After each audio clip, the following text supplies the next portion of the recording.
नमस्कार दोस्तों, आज हम एम्प्लॉय की अटेंडेंस एंड सैलरी कैलकुलेशन के लिए हम कुछ मेथड सीखेंगे एक्सेल में।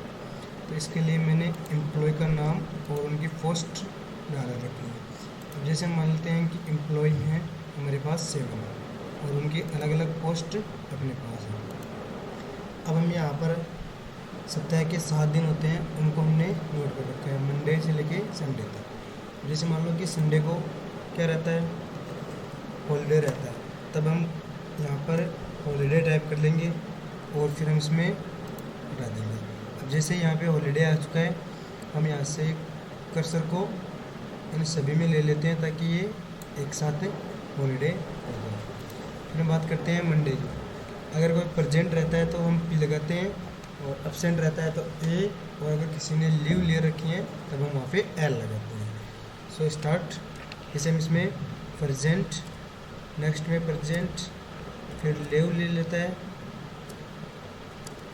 Present, absent and present. इस प्रकार से हमने इसको प्रेजेंट और एब्सेंट और लीव में दिखा दिया। अब जैसे संदीप डायरेक्टर है, उसको हम प्रेजेंट दिखा देते हैं। फिर हम बात करते हैं जो अपने श्याम है उनके लिए, उन्होंने शुरुआती 2 डेज के लिए लीव ले रखी हैं और बाकी सभी में वो प्रेजेंट रहता है।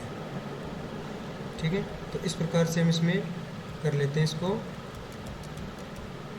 फिर ये सभी को हम प्रेजेंट दिखा देते हैं। तो हम क्या करते हैं कि एक साथ इनको हम प्रेजेंट दिखाने की कोशिश करते हैं ताकि हमारा टाइम भी बच जाए और जल्दी से ये हो जाए।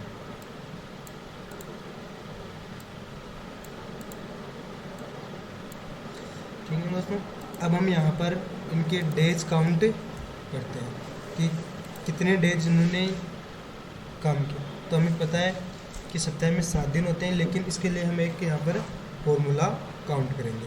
इसके लिए इक्वल काउंट काउंट ए, फिर शिफ्ट के साथ में 9 दबाएंगे, इससे छोटा कोष्टक लग जाएगा।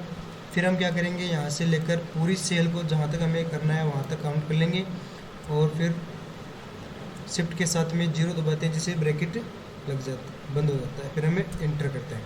अब हमारे पास ये डेज काउंट हो चुके हैं। अब हम यहाँ से कर्सर करके इन सब में डेज ले आते हैं।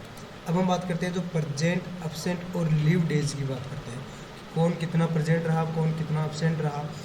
हम ऐसे काउंट करेंगे, इससे तो अच्छा है हम यहाँ पर फॉर्मूला लगाएं और फिर हम उसको सभी पे अप्लाई कर देंगे। इसके लिए इक्वल, फिर काउंट इफ़, शिफ्ट के साथ में 9।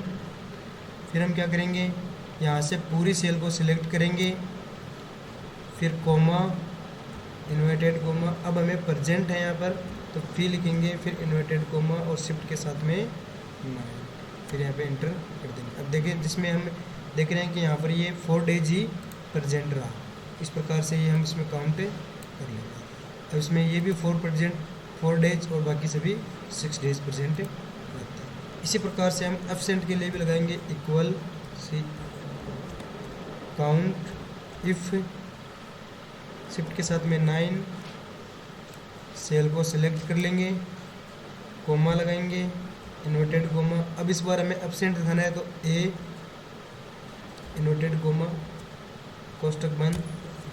अब ये एक दिन एब्सेंट रहा और बाकी सभी में मुझे नहीं लगता कि कोई भी एब्सेंट है, सभी में 0 इसी प्रकार सेम से हम लीव के लिए भी लेंगे, काउंट इफ़ ब्रैकेट, हम यहाँ से ये सेल को सिलेक्ट कर लेंगे, कोमा, इन्वर्टेड कोमा, लीव के लिए एल ले रखा है हमने, इन्वर्टेड कोमा बंद और कोष्टक बंद। अब इसने एक लीव ले रखी है। हम जैसा देख पा रहे हैं कि श्याम ने अपने सामने 2 लीव ले रखे हैं, तो यहाँ पर ये श्याम के लिए 2 लीव आ चुके हैं।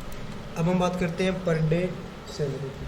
तो पर डे सैलरी है, हम इस हिसाब से लेते हैं, अपने हिसाब से ले सकते हैं। जैसे मान लो कि हमने इसके लिए ले रखी हैं 8000 ले लेते हैं, 800 ले ली। 800 के बाद में हम इसमें लेते हैं डायरेक्टर की ले लेते हैं 1000 से हम आगे बढ़ते हुए इनकी अलग अलग सैलरी अपने हिसाब से हमें नोट डाउन कर सकते हैं। अपने हिसाब से ले लो, इसमें कोई प्रॉब्लम नहीं आने वाली है। फिर हम बात करते हैं इनकी सैलरी की। जो इन हैंड मीन्स अपने 7 दिन इसने वर्क किया है तो इसको कितनी सैलरी मिलनी चाहिए, इसके लिए हम करते हैं इक्वल। फिर हम बात करते हैं कितने दिन प्रेजेंट रहा, उसको हम सिलेक्ट करेंगे, फिर इनटू, फिर ये पर डे सैलरी कितनी, फिर हम यहाँ पर इंटर कर देंगे। फिर हम आगे इसको हम सभी में अप्लाई कर देंगे। तो इस हिसाब से हमें सभी की सैलरी नोट डाउन कर लेते हैं। किसने कितना परचेज, कितने की कितना काम किया, उतना उसको वर्क किया है, उसके हिसाब से सैलरी मिल जाती है। ठीक है दोस्तों, तो ये है आज आपका एम्प्लॉय की अटेंडेंस और सैलरी कैलकुलेशन के लिए। और अधिक जानकारी के लिए बने रहे हमारे चैनल के साथ। Thank you.